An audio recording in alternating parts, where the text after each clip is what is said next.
பணிவார்ந்த வணக்கம். என் பெயர் ரித்திகா. நான் சொல்ல வந்த கதையின் தலைப்பு நன்றி மறக்காதே. ஒரு ஊரில் ஏழை விவசாயி ஒருவன் தன் குடும்பத்துடன் வாழ்ந்து வந்தான். அந்த ஊரில் மழை இல்லாததால் உணவு பஞ்சம் தாடியது. ஊரில் பலரும் பிழைப்பை தேடி வெளியூர் போனார்கள். ஆனால் பரம்பரையாக அதே ஊரில் வாழ்ந்து வந்த வடிவேலு மட்டும் ஊரை விட்டு செல்ல மனமில்லாமல் வறுமையில் வாடினான். அவன் மனைவியோ தானும் 2 பிள்ளைகளும் பசியால் வாடி மனவேதனைப்படுவதை எடுத்துச் சொல்லி வேலை தேடிகள் தயார்படுத்தி அனுப்பி வைத்தார். குடும்ப சூழலை புரிந்த அவனும் நகரம் நோக்கி சென்றான். போகின்ற வழியில் ஒரு பெரும் பள்ளம். அதில் ஒரு மனிதன், ஒரு குரங்கு, ஒரு புலி, ஒரு பாம்பு 4ம் மேலே வர வழி தெரியாமல் தவித்துக் கொண்டிருப்பதை விவசாயி பார்த்தான்.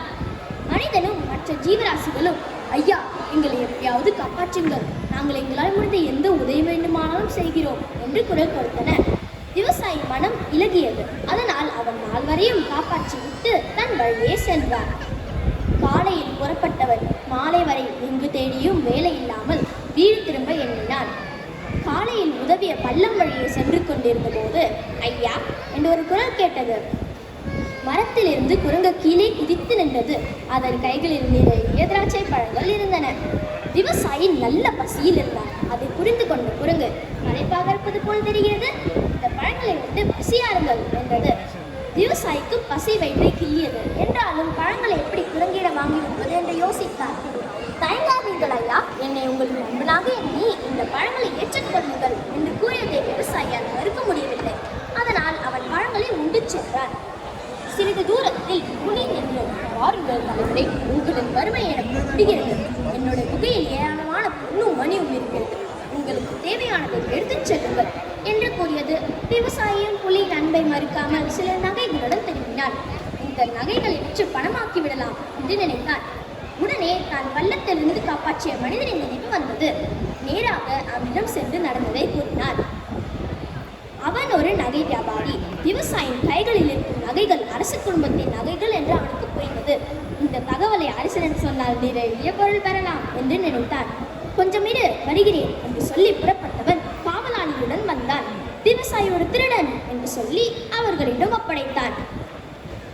காவலாளிகள் விவசாயியை அரசின் முன் நிறுத்தி தண்டனை பெற வைத்து சிறையில் தள்ளினார்கள். சிறையில் விவசாயி மனம் வருந்தினான். ஒரு குரங்குக்கும் புலிக்கும் இருக்கும் நன்றி கூட இந்த மனிதனுக்கு இல்லையே, என்ன உலகம் இது என்று புலம்பினான். சரி, பாம்பு தன் உதவி வேண்டுமானால் கேள் என்று சொன்னது, அது என்ன செய்கிறது என்று பார்ப்போம் என்று சொல்லி ஒரு கணம் பாம்பை நினைத்தான். அவன் நினைத்த மறுநொடி பாம்பு தன் கண் முன்னால் தோன்றியது. விவசாயி பாம்பிடம் நடந்ததை கூறினான். ஐயா, நான் சொல்வதை கவனமாக கேளுங்கள். நான் ராணியின் கால்களை குத்தி விடுகிறேன். நீங்கள் வந்து அவரின் கால்களை தொட்டு தழுவினால் நான் விஷம் நீங்கும்படி செய்கிறேன் என்று சொல்லி ராணியின் கால்களை கொத்தியது.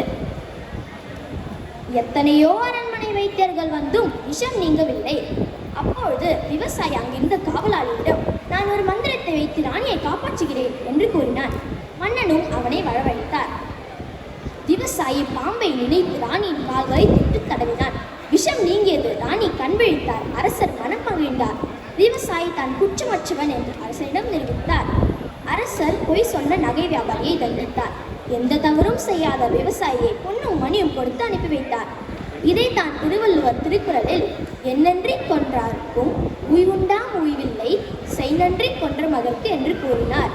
ஒருவர் செய்த உதவியை நன்றி மறக்காமல் இருக்க வேண்டும். எனக்கு வாய்ப்பளித்த அனைவருக்கும் நன்றி, வணக்கம்.